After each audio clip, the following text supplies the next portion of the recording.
prestes a completar 15 anos de exibição do programa Estado de Excelência, cuja primeira edição foi ao ar no dia 29 de abril de 2005, vamos relembrar alguns momentos que marcaram a trajetória do programa.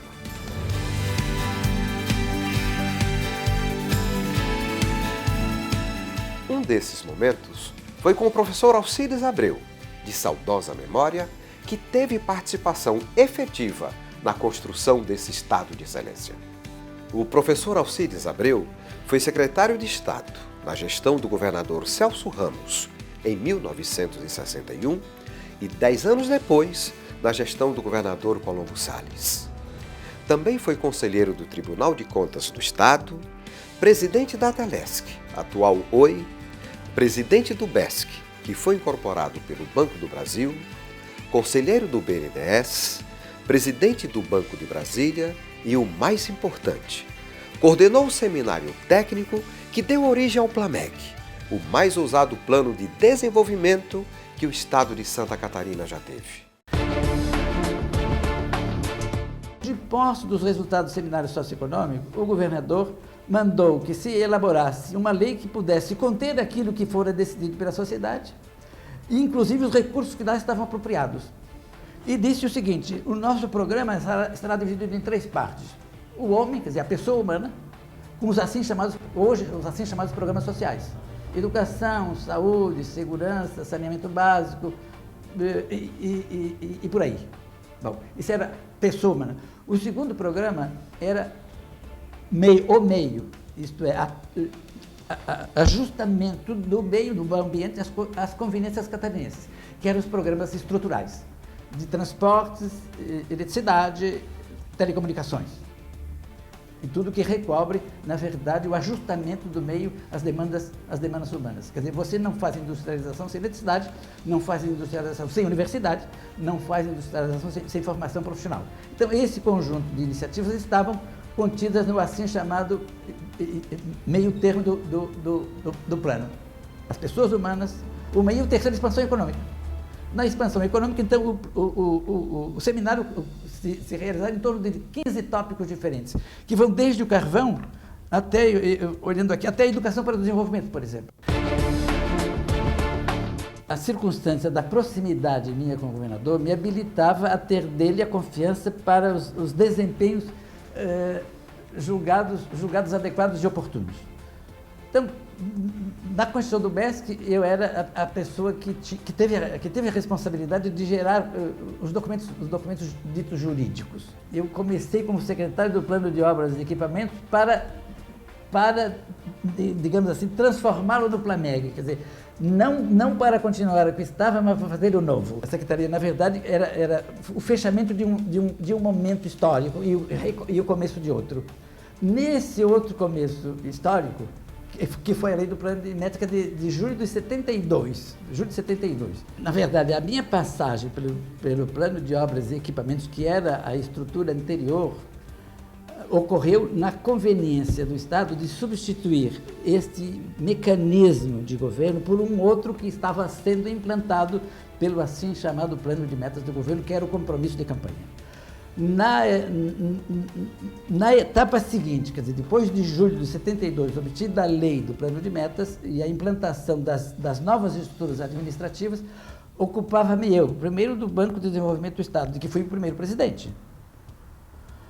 E o primeiro presidente que tinha como auxiliares um personagem que vinha do Oeste, não é isto, e um outro personagem que vinha do Banco do Brasil, para compor, digamos assim, historicamente e com segurança, a inspiração do banco que então se queria implantar.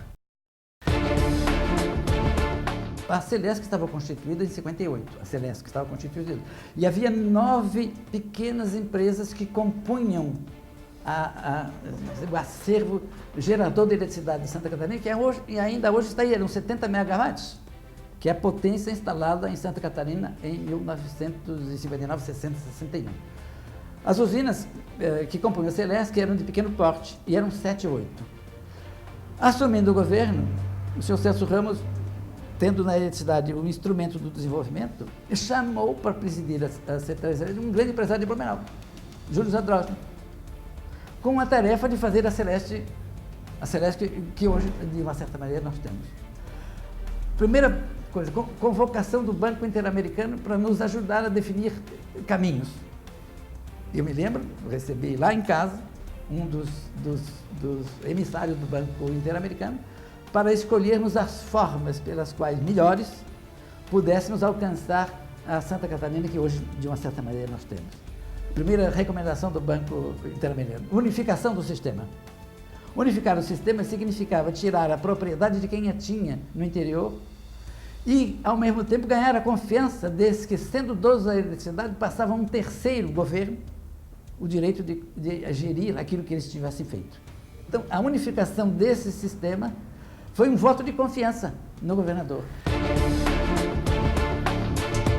1959 e 1974 são 15 anos magníficos na história catarinense recente. 1959 e 1965, a presença Celso Ramos, Banco do Estado, interiorização do ensino superior, universalização do ensino fundamental, sistema de extensão rural denso. Etapa seguinte, governador Ivo Silveira, que tem o Plameg número 2. Não se trata de uma continuidade, mas de uma revisão do processo anterior e uma dinamização das energias que estavam ainda latentes, quer dizer, da utilização daquilo que estava previsto, mas não ainda implementado. Do programa Celso Ramos, faltavam as comunicações, as telecomunicações. A oportunidade nasceu e o governador Ivo Silveira assumiu, adquirindo a Companhia Telefônica Catarinense, que era uma empresa privada. O Brasil moderno em telecomunicações estava acontecendo e os empresários da Telefônica não se imaginavam dotados de meios suficientes para avançar no Brasil moderno e exigente de investimentos. Surge, então, a Companhia Catarinense de Telecomunicações, de qual eu fui incorporador e primeiro presidente. Nesse intervalo dos anos 50 a 60, eu fui presidente do Banco do Estado em Santa Catarina, membro do Conselho do BNDES no Rio de Janeiro. E em Brasília fiz os desempenhos que fiz, Banco Regional e Companhia de Desenvolvimento Plano Central, BNDES. Depois, voltando a Santa Catarina, Cotesc, Companhia Catarinense de Telecomunicações. Na sequência disso, plano de secretário de Desenvolvimento de Santa Catarina. Depois fui fazer a Escola Superior de Guerra.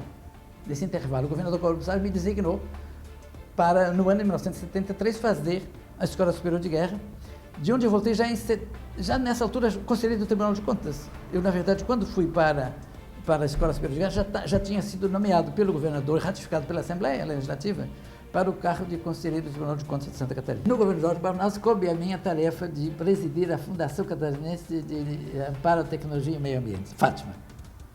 Havia, naquele momento, a necessidade de propor uma legislação que fosse específica de Santa Catarina, pertinente ao meio ambiente. O meio ambiente é um tema candente no país inteiro, não é? E, na verdade, ele é candente na proporção em que o meio ambiente não é adequadamente compreendido não só na sua relevância, como na possibilidade que dentro dele se encontra para o crescimento e o desenvolvimento. Eu convivi com eles todos. De uma certa maneira, a posição que eu tinha desempenhado durante alguns anos no Serviço Nacional de Aprendizagem Industrial me colocou em condição de conhecer pelo nome todos os empresários. A modéstia do senhor Brandalize. Ele nunca foi uma pessoa que chegasse no lugar como dono da fábrica que ele era, ou da empresa que ele possuía. Nunca. Ele foi sempre o Saul Brandalize que eu conheci. Provavelmente, na primeira vez que eu devo tê-lo visto, foi nos anos 60, na campanha eleitoral, se não um pouco antes, na campanha de 50 do Dudek. Quando tudo estava começando. Então, eu me lembro do seu Saul com a simplicidade de um vencedor. Os Dieter Schmidt, os Atílio Fontana, os Furlan, se você quiser, os Dieter, os Freitas ali do Sul, os Schmidt de Joinville, os Renault de Brusque, o Império Renault de Brusque. Quando nada havia, eram eles que tinham eletricidade. A Força e Luz é uma criação do grupo Renault, que distribuiu eletricidade pelo Vale do Itajaí. podendo ficar sozinha com ele, mas não, distributivos. A Força e Luz era capital de Brusque, mas a sede era Blumenau. A gestão era blumenauense, o dinheiro era brusquense, não? Então, esse sentido de parceria que Santa Catarina tem, e onde você for, você vai encontrar personagens desse quilate. Pensem estrategicamente. Tomem o fator China, identifiquem-se com aquilo que a China está fazendo e transformem a vida catarinense num outro mundo. Façamos do mundo o nosso grande mercado.